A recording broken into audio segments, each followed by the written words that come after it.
The Moolyawongk story is a story all the way up and down the river.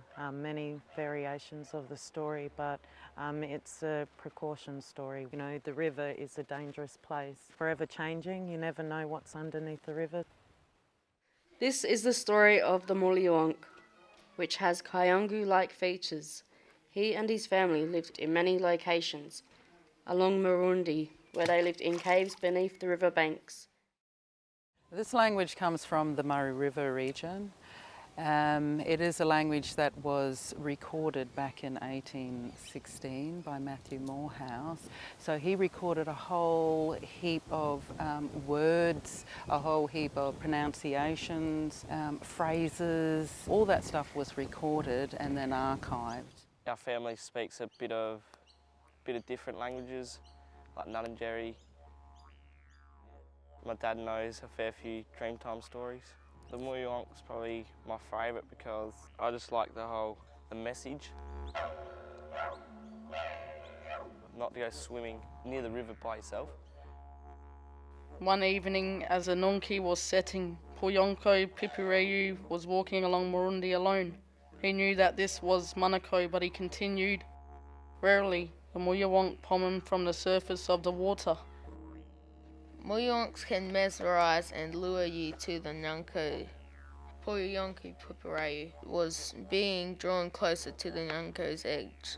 The Moolyawonk took him straight under the surface, creating not a splash or sound. The Moolyawonk is real to us, and we grew up as children. We weren't allowed to go near the river by ourselves because of the fear of the Moolyawonk. They tracked and found his footprints leading down to the Nyako. His people knew that this was the doing of the Moolyawongk.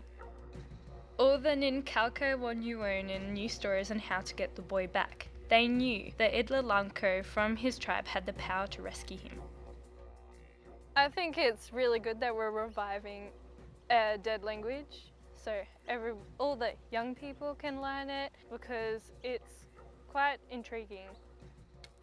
All the people at the riverbank began their pelko. This prepared the Ilalanko the right time to enter into the Nako.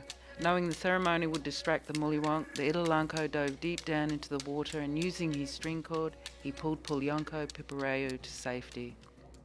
When you know your language, you're able to understand the country, you're able to know the old stories and the connection as the river people. Some words were shared along the river system, so it's been a wonderful journey to go back and try and revive it.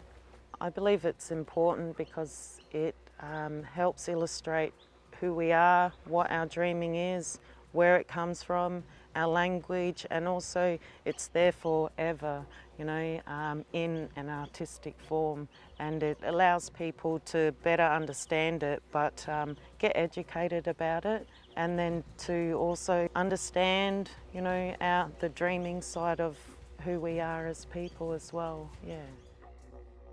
This boy was extremely lucky, whereas others were not. Many Aboriginal people have been Yatuliman. The moral of the story told to the Nulpa was to never wander alone near the river's edge.